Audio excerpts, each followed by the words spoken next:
And remember, the blue remained blue in a base. This time, the blue litmus paper goes red, which indicates that the lemon juice here is indeed an acid. But the fun part comes when you get to water. When you take red litmus paper and put it in water, ये क्या है, हम लोग का measuring unit है, major करते हैं हम इसको, हम लोग इसको मेजर कर सकते हैं। वॉल्यूम, उसके बाद क्या है मास या वेट, उसके बाद टेम्परेचर और टाइम। सो ये मेजरिंग का अंडर में आता है। सो पहले observations, then classification, then measuring. इसके बाद आता है कम्युनिकेशंस। अब communicate, if it's not properly communicate between the students and the teacher, then it is not possible to understand properly. So that means must need the proper communication. अब teacher क्या है कि student आया, student के ऊपर चिल्ला दिया, तो ना communicate, that means there's a communication gap. And if there's a communication gap, then it's not possible the understand properly. Students not gain anything. Okay. इसके बाद आता है estimating, वो हम लोग estimate कर लेते हैं and then प्रिडिक्ट कर लेते हैं कि हाँ इसका रिजल्ट ये आ सकता है। सो that means this one also need, ये अगर हम लोग नहीं देखेंगे तो ये बहुत प्रॉब्लम है, तो ये हम लोग को चाहिए। इसके बाद स्टूडेंट कुछ मिस्टेक करते हैं, जैसे स्टूडेंट हम लोग क्या होता है कि प्रॉपरली एक्सप्लेन हम लोग करते हैं लेकिन वो प्रॉपरली वो समझ नहीं सकता है। तो हम लोग क्या है कि अगर सपोज स्टूडेंट नहीं समझा, suppose they not remember properly, not understand properly, तो हम लोग को देखना होगा कि उसका कहाँ प्रॉब्लम हो रहा है। वो इजी वे में समझाने का कोशिश करना पड़ेगा।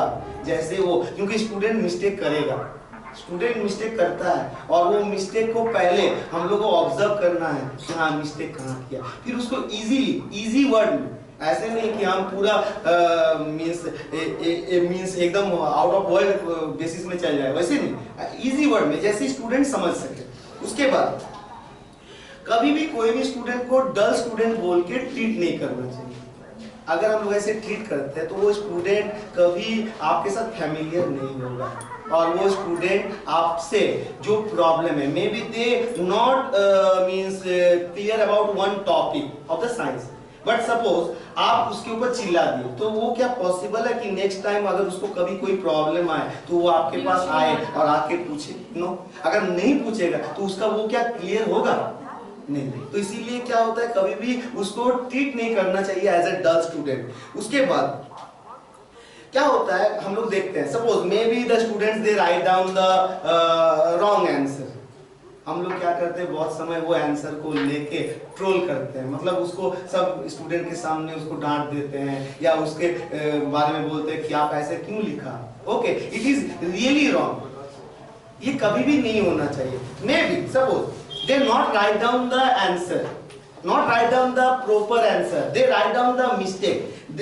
वो मिस्टेक किया, आपको क्या करना है, आपको वो मिस्टेक को इग्नोर करना है और आपको ऐसे करके मे बी आप कोई कहानी के थ्रू या may be there is another way you means give the proper information, और इससे क्या होगा, स्टूडेंट को पता भी चल जाएगा कि हम गलती किए हैं और मेरा गलती कहाँ है। अगर वो पता चल जाए ना तो उसके बाद फ्यूचर में वो गलती नहीं करेगा। अब सपोज मे बी अगर हम किसी को खड़ा करके बोले कि you right down the wrong thing, आपका प्रोनाउंसिएशन ठीक नहीं है, आपका स्पेलिंग ठीक नहीं है, तो वो क्या होगा, वो उसका जो मींस क्या होता है रिमेम्बर करने का, वो उसका जो हाँ, तो वो बोल नहीं सकेगा, आपके साथ खुल नहीं सकेगा। And if they not properly interact between the teacher student, then it's not possible. तो इसीलिए मस्ट ये इग्नोर करना चाहिए, उसका जो मिस्टेक को इग्नोर करना चाहिए।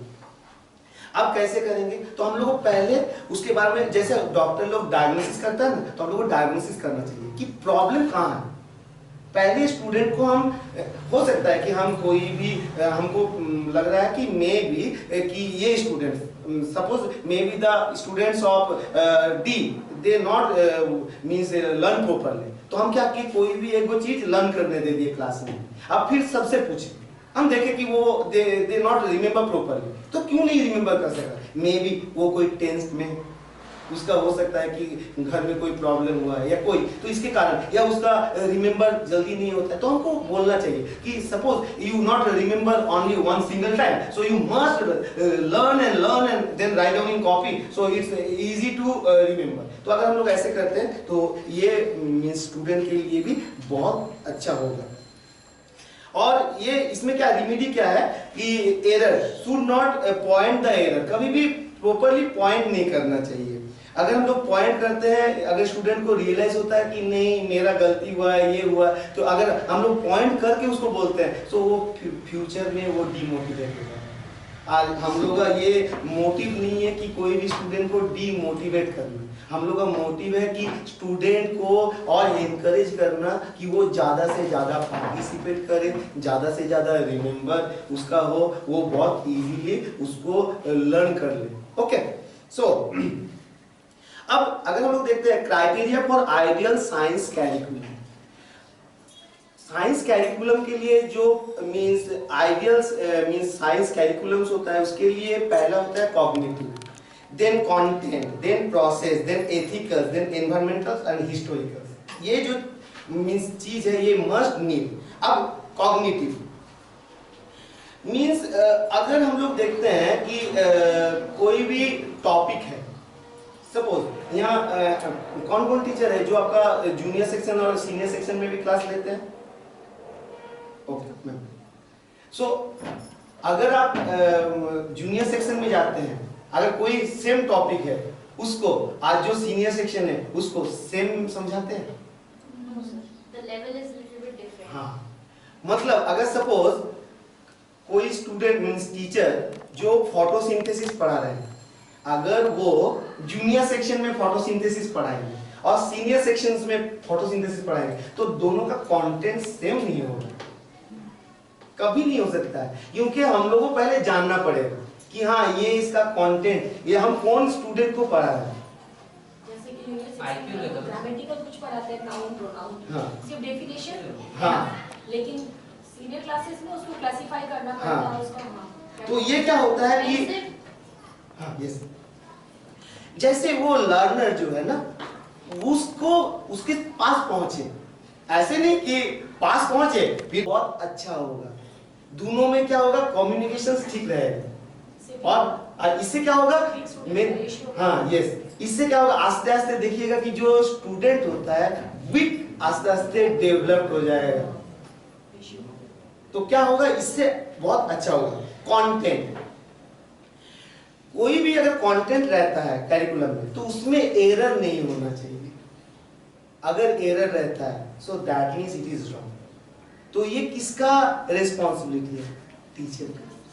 कभी कभी हम लोग देखते हैं कि कोई कोई समय में that means may be there sometimes in book may be there a may be printing, अब प्रिंटिंग मिस्टेक है तो ये कौन देखेगा? टीचर देखेगा, क्योंकि स्टूडेंट तो जानता नहीं है। स्टूडेंट को आम इंग्लिश आप जो पढ़ाओगे, क्योंकि आपको बेस करके आपको भगवान सोचता है स्टूडेंट, तो आप जो पढ़ाओगे वो उसी को मान लेगा कि नहीं यही राइट है। तो इसीलिए कंटेंट में कभी भी एरर नहीं होना चाहिए। अगर कंटेंट में एरर रहता है तो प्रॉब्लम। उसके बाद प्रोसेस, प्रोसेस में सेम थिंग्स, ऐसे ऑब्जर्वेशंस, मेजरिंग, एस्टिमेटिंग, इन्फरिंग, ऐसे स्टेप्स आते हैं जो हम लोगों को प्रोसेस होता है। फिर हिस्टोरिकल, हिस्ट्री मींस इसके साथ क्या रिलेटेड है जो कैरिकुलम से इसमें हम लोग जानते हैं। Suppose if we discuss about the Newton's law, तो हम जाके पहले बोल देंगे कि न्यूटन्स लॉ ये है। तो न्यूटन कौन है? अगर स्टूडेंट्स ही नहीं जानता है, ग्रेविटी, ग्रेविटी के बारे में बोलेंगे, सो ग्रेविटी को इन्वेंट कौन किया? न्यूटन। न्यूटन कौन है? स्टूडेंट को पता नहीं, तो वो क्या होगा? सिर्फ उसके बाद रटन तू विद्या हो जाएगा। So it's not. So need the proper knowledge, proper information. So that means also historical evidence also need, and that means the need about the total information about the scientist. अगर possible है तो उसके बारे में हम लोग उसको information देंगे, तो ये स्टूडेंट के लिए बहुत ही easy हो जाएगा रिमेम्बर करना। उसके बाद होता है एथिकल। जो कैरिकुलम रहेगा उसमें ऑनेस्टी रहेगा। ओके, देन ऑब्जेक्टिविटी मींस ऐसे नहीं कि कोई भी चीज means suppose there is a scientist, they write down anything, so अगर वो लिखता है सो वो मींस कभी किसी से इन्फ्लुएंस ना होके उसमें रॉन्ग इंफॉर्मेशन डाल। जो प्रॉपर है so only need to write down the proper thing.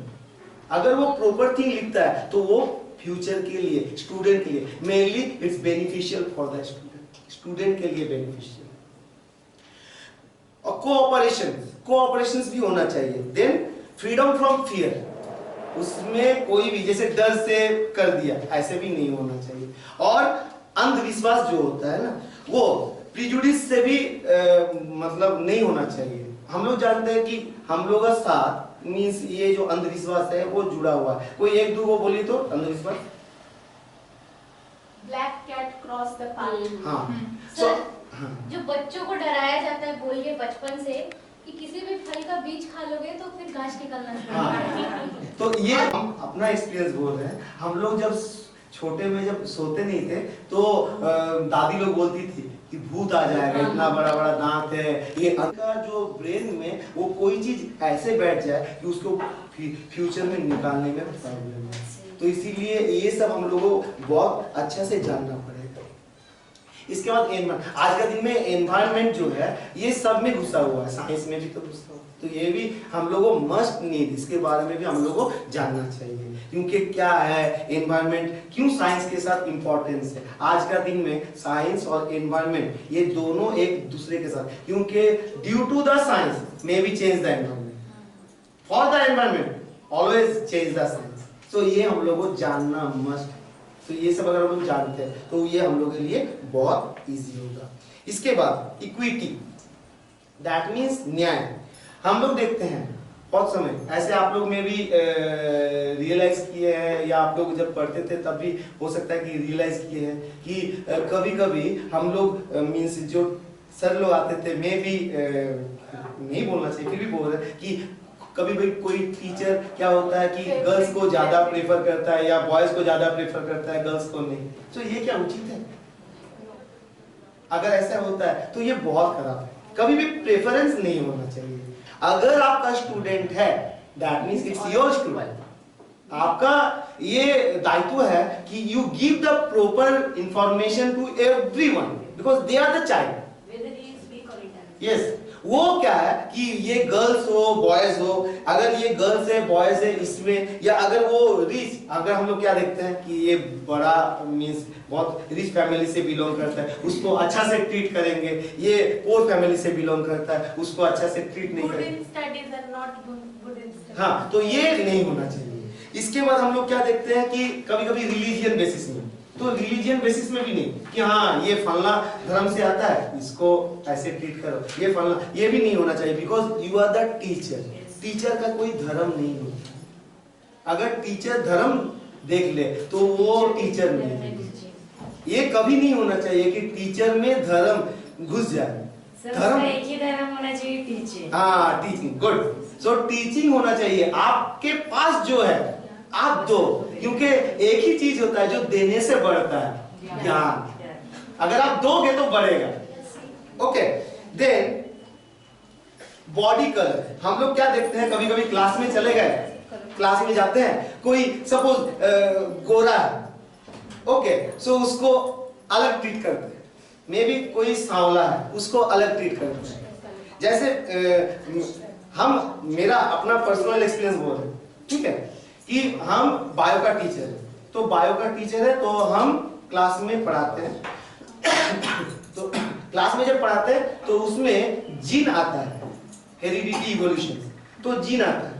अब क्या है कि स्टूडेंट लोग एक ऐसे हमको नाम नहीं बोलना चाहिए, एक स्टूडेंट मेरे पास आया था, सर मेरा जो बॉडी कलर है ना सर बहुत सांवला है। तो हम उसको कैसे ट्रीट किया, हम अपना पर्सनल एक्सपीरियंस शेयर करते हैं। हम बोले कि ये जो बॉडी का कलर है ये होता है मेलानिन के कारण। मेलानिन जो होता है ये एक किस्म का प्रोटीन होता है, और ये प्रोटीन जो होता है ये हम लोग का जीन से बनता है। ये जीन कहां से आता है? मम्मी पापा से। तो बोला कि सर एडवर्टाइज जो देता है कि फेयर एंड लवली लगाने से गोरा हो जाता है, ये होता है। तो हम क्या समझा है कि अगर आपका बॉडी का कलर सांवला है मतलब भगवान आपको आशीर्वाद दिया है। क्यों आशीर्वाद दिया? क्यों दिया आशीर्वाद? क्यों? आशीर्वाद क्यों दिया है? क्योंकि ये जो बॉडी का कलर है, अगर जिसका सांवला है वो भगवान आशीर्वाद दिया है, उसको उसके बाद वो सनस्क्रीन नहीं लगाना पड़ता है। नहीं तो हर महीना में पैसा खर्चा होता है, सनस्क्रीन का खर्चा होता है। एक एक पैकेट का दाम यहाँ पे 800-300 रुपया। अब सोचिए कि महीना में सनस्क्रीन का एक्स्ट्रा बर्डन आ गया। सांवले लोग भी तो लगा सकते हैं ना नहीं, लेकिन क्या नहीं, सांवले लोग वो नहीं, मतलब क्या होता है, हम लोग मेनली किस लिए यूज करते हैं? यूवी रे से प्रोटेक्शन के लिए। इसका नथिंग, उसका मेन फंक्शन होता है कि अगर हम लोग धूप में जाते हैं, यूवी रे जैसे हम लोग स्किन को कोई डैमेज ना करे, कोई प्रॉब्लम ना करे। आज जिसका ये मेलानिन ज्यादा है, मतलब भगवान उसको ब्लेस दिया है। अब ब्लेस जब दिया है तो वो क्या होगा, उसको बाहर से ना तो खरीदना पड़ेगा, ठीक है, तो उसका पैसा बच गया।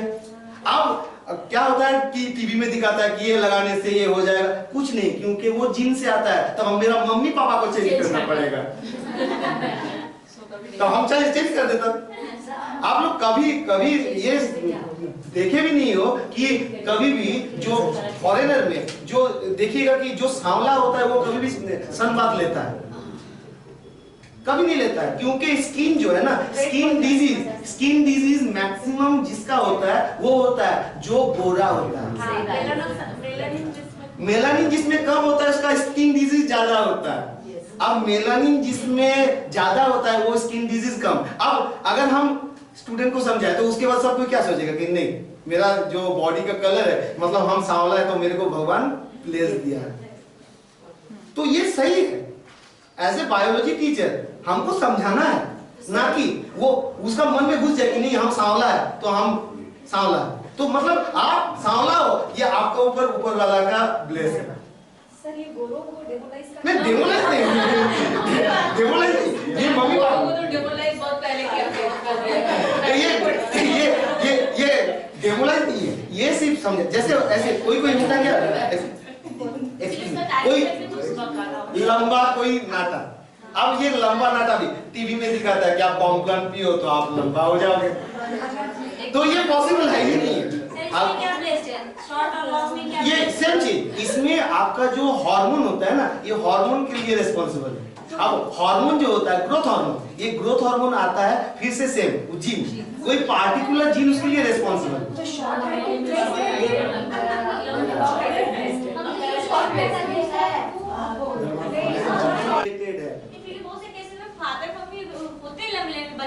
ना वो क्या होता है, वो जीन से ये हाँ। अब ये मैम आप जो बोल रहे हैं ये सही बात है, वो आता है आपका जो नाना नानी का रिलेशन से भी तो आता है, वो कहाँ जाएगा, तब हम लोग उसको भी हटा देना पड़ेगा नहीं। तो इसीलिए ये दोनों रिलेशन से ही आता है। तो इसीलिए कभी भी अगर आप पढ़ाते हो तो आप कभी भी ऐसे ना करो कि ये गर्ल्स है ये बॉयज है, ये इसका ये रिलीजन है उसका ये रिलीजन है, इसका बॉडी वेट ज्यादा है इसका बॉडी वेट कम है, ऐसे बेसिस में कभी नहीं पढ़ाना चाहिए। आप टीचर हो मतलब उसके लिए आप गॉड हो, और गॉड सबको ब्लेस करता है इक्वली, सबको आप सेम। आपका काम है इंफॉर्मेशन देना, आपका काम है उसका ओवरऑल डेवलपमेंट देखना, तो ये आप ही कर सकते हो, ना कि हम गर्ल्स है बॉयज है लंबा है ना, ये बेसिस में इट इज सो मींस एकदम रॉन्ग है। तो मेरा सबसे रिक्वेस्ट है, अगर आप लोग क्लास में जाते हो तो आप सबसे इक्वली ट्रीट करो। अगर आप इक्वली ट्रीट करते हो तो ये आपके लिए भी फायदा होगा और स्टूडेंट के, क्योंकि अगर स्टूडेंट का फायदा होता है तो ओवरऑल फायदा होता है टीचर का। क्यों? क्योंकि स्टूडेंट टीचर से पढ़ता है। अब जब टीचर से पढ़ेगा, अगर स्टूडेंट अच्छा रिजल्ट करेगा तो उसके बाद नाम होगा टीचर का। ओके मैम, आप लोग जो ये क्लास के बच्चे हैं ना सर, तो उन लोगों को आप या तो फिर कुछ मटेरियल शो करके ज़्यादा अच्छा से उन लोगों को समझा सकते हैं, कोई चीज़ को एक्सप्लेन कर सकते हैं, या फिर डायग्राम बनाना पड़ेगा बोर्ड में ड्राइंग करके बच्चों को बनाना। और लिखने के लिए अगर बोर्ड ज़्यादा बच्चों को इंस्पायर करना है तो बोर्ड में लाइन्स खींच के बच्चों को बुला के बोर्ड में लिखना, ये सब मैम। सर अगर हमको पढ़ाना होता तो सबसे पहले हम सर जो टॉपिक पिकअप करते हैं पहले उनसे ही पूछते हैं कि शायद कुछ नॉलेज उनको हो, फिर उसको हम आगे बढ़ाते हैं। So question answer method, then demonstration method, then since I'm a computer teacher, so I take them to the lab, so they do the practical work also, lab work. Okay. तो देखिए टीचिंग जो means technique होता है ना, ये mainly 3 किस्म का होता है। एक होता है टीचर सेंट्रिक मेथड, देन होता है teacher play the main character. हाँ, मेन कैरेक्टर। यहाँ टीचर जो है वो वाइटल रोल प्ले करता है, स्टूडेंट जो है वो सपोर्टिव रोल प्ले करता है। मेन यहाँ क्या है, टीचर का काम है। कंटेंट टीचर चूज करेगा, जो कैसे पढ़ाना है, इजी वर्ड कैसे यूज करें वो भी टीचर ही चूज करता है। इसीलिए ये मेथड को हम लोग कहते हैं टीचर सेंट्रिक मेथड, जिसमें वाइटल रोल टीचर का रहता है। ओके, अब ये टीचर सेंट्रिक मेथड में क्या होता है, पहला जो मेथड होता है उसको हम लोग कहते हैं लेक्चर मेथड। जैसे हम लोग देखते हैं कॉलेज में, यूनिवर्सिटी में देखते हैं कि टीचर आए और आने के साथ कोई टॉपिक में कंटिन्यू लेक्चर देते गए। अब आप सोचिए कि अगर हम लोग कोई भी जूनियर क्लास में जाके अगर सिर्फ लेक्चर देते रहेंगे तो क्या होगा, स्टूडेंट बोर हो जाएगा। स्टूडेंट सोचेगा कि भगवान कब टीचर बाहर जाए कि कब मेरा जान में जान हो। ओके, तो ये नहीं होना चाहिए। आपको देखना है कि आपका जो स्टूडेंट का लेवल है कौन लेवल में है। अगर आप हायर क्लास में हो तो आप लेक्चर मेथड फॉलो कर सकते हो, नहीं तो ये स्टूडेंट के लिए भी अच्छा नहीं होगा और टीचर के लिए तो नहीं होगा। आप सोचिए कि हम क्या किए, क्लास में गए, पूरा सूट बूट लगा के गए, लगाने के बाद सिर्फ वहां हम लेक्चर के ऊपर लेक्चर किए, ना ब्लैक बोर्ड यूज किए ना कुछ, तो स्टूडेंट को क्या फायदा होगा? कुछ। स्टूडेंट को अगर फायदा नहीं होगा तो आपका जो पढ़ाना है वो क्या रिफ्लेक्ट होगा उसका रिजल्ट में? अगर रिजल्ट में रिफ्लेक्ट नहीं होता है तो आपका जो परफॉर्मेंस है वो क्या ठीक रहेगा? तो उसके बाद प्रिंसिपल सर आपको बुलाएंगे, आप बुलाने के बाद रसगुल्ला खिलाएंगे कि आप बहुत अच्छा पढ़ाते हो, पूरा रसगुल्ला से हो सकता है कि कचौड़ी उचौड़ी भी मंगा दे, हो सकता है। तो ये आपको डिसाइड करना है कि आप कौन क्लास में जा रहे हैं, वो क्लास में स्टूडेंट कैसा है, वो क्लास में आपको कैसे पढ़ाना है, क्योंकि that means it is the teacher centric. Teacher इसमें वाइटल रोल प्ले करता है। टीचर को ही पहले पता है कि हम जाएंगे, हमको कौन मेथड यूज करना चाहिए। देन होता है डेमोन्स्ट्रेशन मेथड। सोचिए कोई को हम डेमोन्स्ट्रेशन मींस कोई भी एक हम सेटअप बना दिए। सेटअप बनाने के बाद कोई स्टूडेंट को हम बुलाए, स्टूडेंट को बुलाने के बाद हम बोले कि ये जो सेटअप है इससे आपको क्या पता चला, मतलब यहाँ कंट्रोल कौन कर रहा है? टीचर। यहाँ क्वेश्चंस निकाल कौन रहा है? टीचर।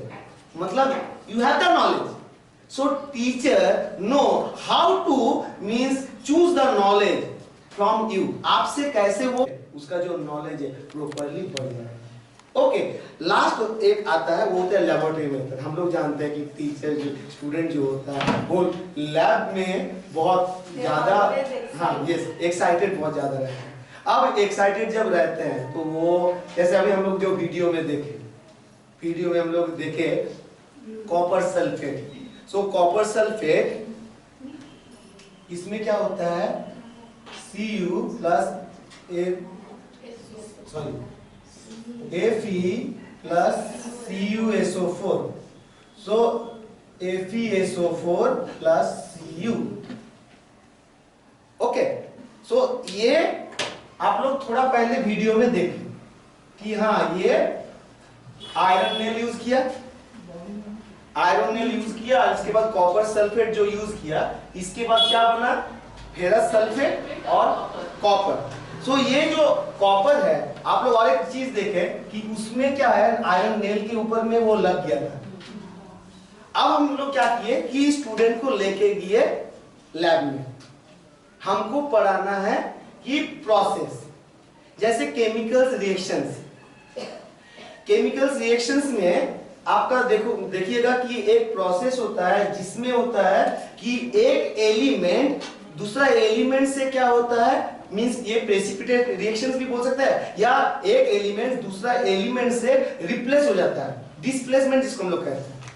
अब डिस्प्लेसमेंट रिएक्शंस, तो डिस्प्लेसमेंट रिएक्शन में क्या होता है, जैसे ये आयरन है, तो ये आयरन को जब हम इसमें डाल दें तो क्या हुआ, ये कॉपर को डिस्प्लेस कर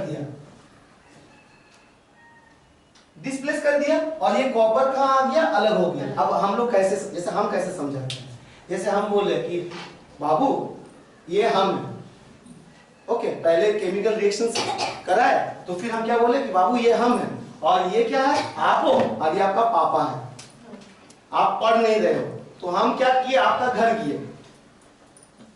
तो तब वो स्टूडेंट बोला कि सर आप जब मेरा घर जाओगे तो हम भाग जाएंगे। हम बोले यस।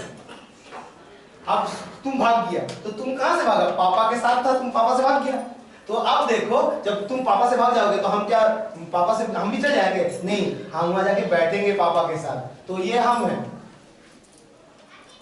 आप यहां से भागे लेकिन हम पापा के साथ आके बैठ गए, तो ये क्या, इसका डिस्प्लेस हो गया, मतलब ये एलिमेंट जो था ये उसको डिस्प्लेस कर दिया, क्योंकि ये इससे उसका पावर ज्यादा है।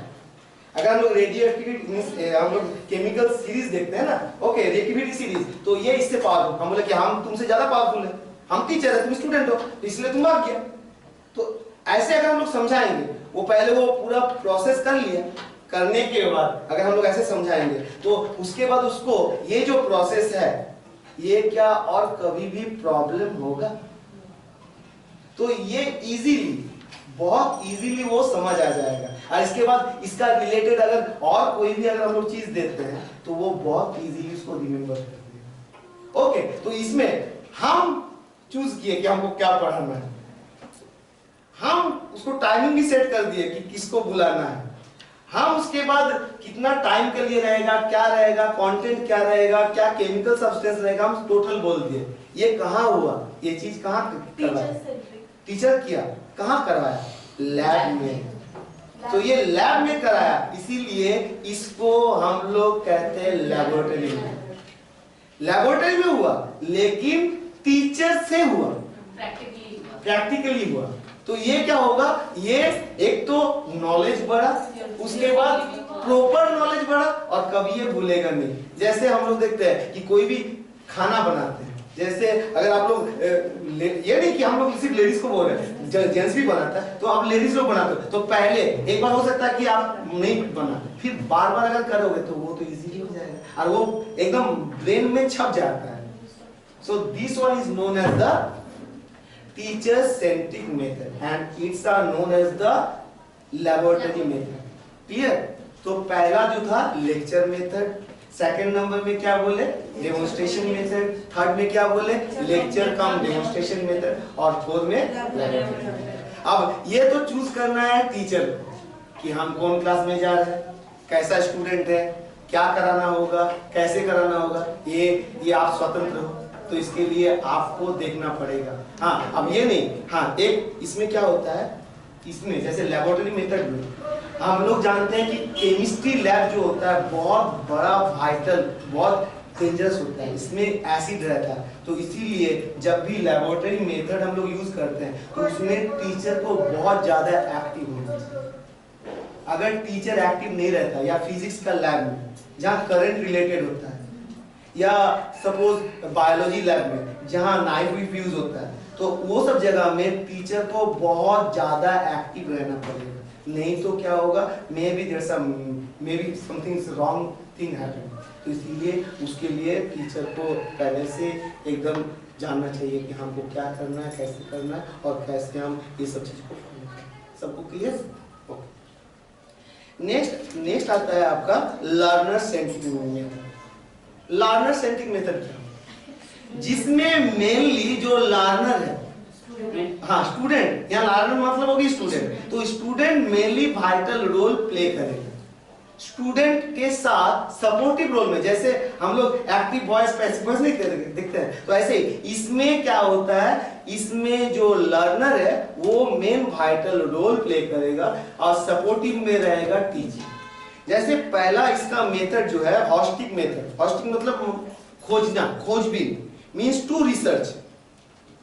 अब सपोज हम लोग कोई एक प्रॉब्लम स्टूडेंट को दे दी, या हम बोले कि suppose may be you say something about your local area, there is any problem.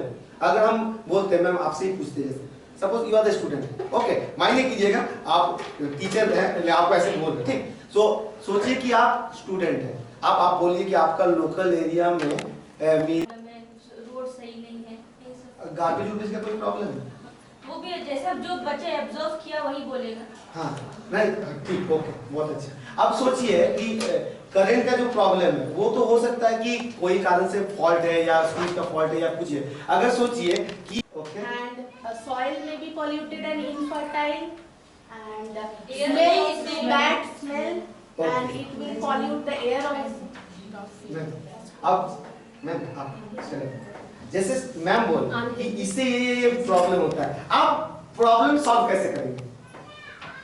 Door to door जाएंगे, उन लोगों को बोलेंगे कि गार्बेज ऐसे थ्रो नहीं करना है, घर में डस्टबिन। तो मतलब गार्बेज, अब देखिए जब भी हम बोले गार्बेज, तो गार्बेज भी अलग अलग टाइप का होता है। तो स्टूडेंट अगर पहले सोच ले कि कौन वाला गार्बेज क्या प्रॉब्लम करता है, तो उसके बाद क्या हमको समझाना पड़ेगा? नहीं समझाना पड़ेगा, क्योंकि हम लोग जानते हैं कि गार्बेज मेनली दो किस्म का होता है।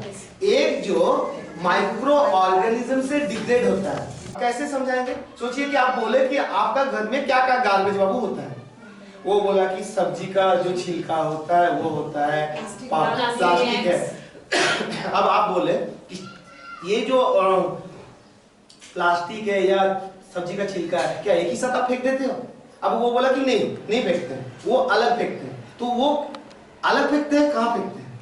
तो कुछ दिन बाद वो क्या होता है, तो वो जरूर बोलेगा, क्योंकि वो खोज के आया है, तो बोलेगा कि नहीं, जिधर वो आपका छिलका उनका था वो सड़ गया है। तो सड़ गया है मतलब क्या है कि वो डिग्रेड हुआ है। तो आपको समझाने में इजी होगा कि ये बायोडिग्रेडेबल है। तो हमको फिर इसको रटवाना नहीं होगा कि what is the meaning of the biodegradable.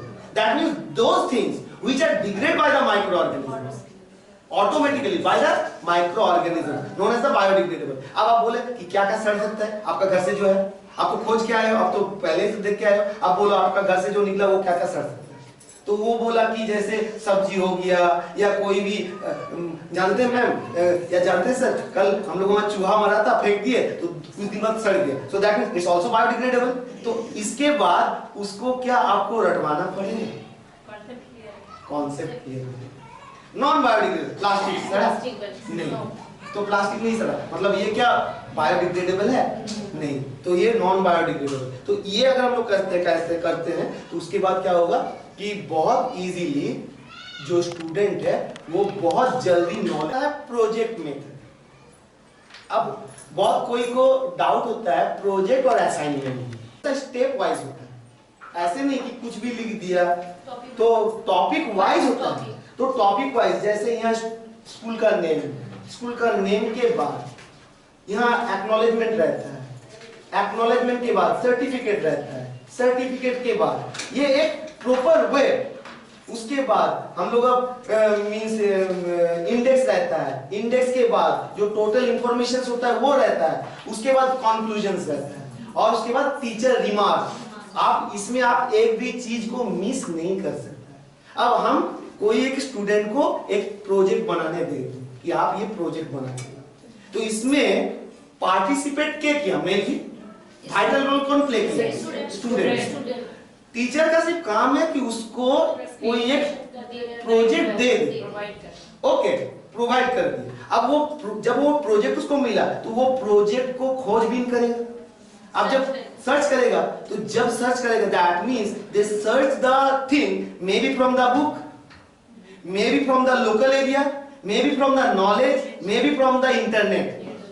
उसके बाद जो नॉलेज गेन होगा ये बहुत ज्यादा वाइटल रोल प्ले करेगा स्टूडेंट का ओवरऑल डेवलपमेंट। स्टूडेंट इसके बाद क्या होगा कि पूरा डेवलप हो जाएगा, इसके बाद आपको समझाना नहीं पड़ेगा। सपोज एक हम प्रोजेक्ट एक्सक्यूज मी, सपोज हम एक प्रोजेक्ट दे दिए कि ब्लड के बारे में। अब ब्लड के बारे में जब हम उसको प्रोजेक्ट दिए तो वो पहले तो ब्लड का जो क्या है, ब्लड का सेल क्या है, उसका टोटल जब वो करेगा वो लिखेगा। पहले तो वो सोचा उसके बारे में क्या लिखना है वो देखा, उसके बाद जब लिखा तो उसको इजीली रिमेम्बर हो, कॉन्सेप्ट क्लियर हो गया। इसके बाद अगर आप थोड़ा सा भी हिंट्स दोगे ना तो वो बहुत इजीली वो लिख सकेगा, एग्जाम में बहुत अच्छा से वो चीज को वो क्या कर सकेगा, लिख सकेगा। तो इसलिए अगर हम लोग ये project method, that this one also known as the project is also known as the student centered, means learner centered. Then question answer method. Okay.